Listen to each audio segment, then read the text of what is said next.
Sans doute est-ce la beauté du château de Dampierre qui m'inspire, mais une fois n'est pas coutume, j'ai envie de démarrer cet essai sur une note culturelle. En effet, l'auteur et aviateur Antoine de Saint-Exupéry a écrit que la perfection était atteinte, non pas quand il n'y avait plus rien à ajouter, mais quand il ne restait plus rien à retirer.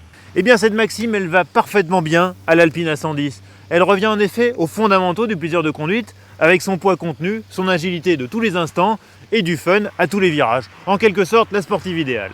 Et pourtant, la voici qui se décline dans une nouvelle version, baptisée A110S. Au programme, un châssis raffermi et 40 chevaux de plus. Alors, est-ce que le mieux est l'ennemi du bien ? Eh bien, c'est la question à laquelle on va essayer de répondre aujourd'hui.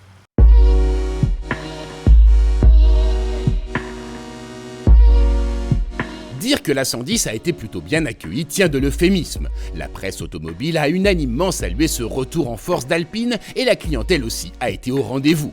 Son succès reste cependant essentiellement franco-français, ce qui a d'ailleurs amené Alpine à réduire les cadences de production depuis janvier. L'Alpine Mania serait-elle déjà terminée ?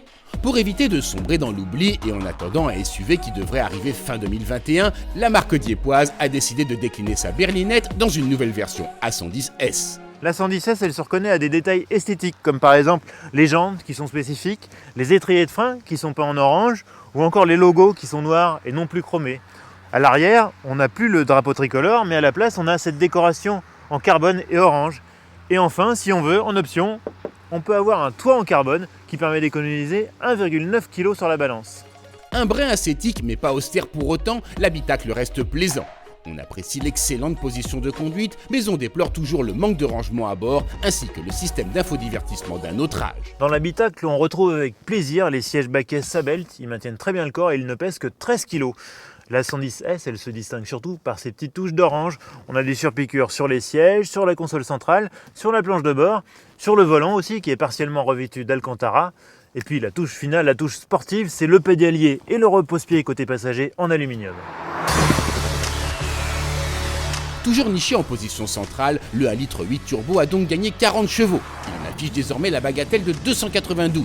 Et comme la voiture est toujours aussi légère, 1114 kg, grâce à sa coque en aluminium, le résultat ne se fait pas attendre. Concrètement, ce qu'on constate, c'est qu'on a des mises en vitesse plus impressionnantes, les accélérations sont vraiment d'un très bon niveau. D'un autre côté, j'avais pas l'impression de manquer de chevaux avec l'Alpine A110 normale. Par contre, ce que je constate aussi, c'est qu'on a un petit peu moins de souplesse à bas régime. En dessous de 2000 tours, le 1 litre turbo, il paraît un petit peu éteint.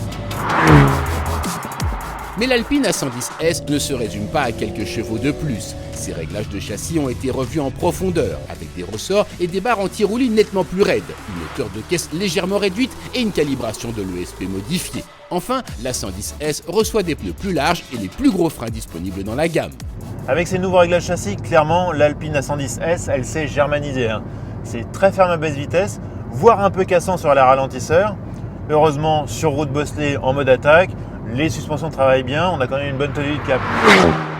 Malgré tout, avec ces nouvelles suspensions raffermies, cette A110S, elle perd un petit peu ce qui faisait les particularités de la 110, à savoir justement cette souplesse, cette tolérance des suspensions qui faisait bien travailler les pneus et qui aussi donnait de bonnes sensations dans la direction.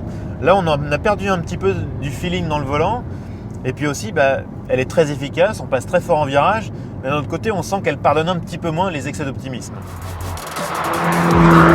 En outre, la pédale de frein dur et à la course réduite complique le dosage des décélérations. Pour résumer, la 110S est un véritable scalpel à ne pas mettre entre toutes les mains.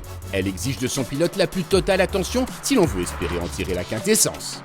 Alors cette A110S, est-ce que c'est la meilleure Alpine ? Je suis pas sûr. Si vous faites du circuit, beaucoup de circuits, alors vous apprécierez les performances améliorées, vous apprécierez aussi les suspensions très verrouillées et l'efficacité optimum. Maintenant, si vous êtes comme moi et que vous préférez rouler sur route, alors je pense que la 110 normale est un meilleur choix. Avec ses suspensions un petit peu plus tolérantes, elle offre un meilleur compromis confort-tenue de route au quotidien. Et puis aussi, des niveaux de grille plus accessibles, une plus grande progressivité à la limite. Et moi, je la trouve globalement plus fun.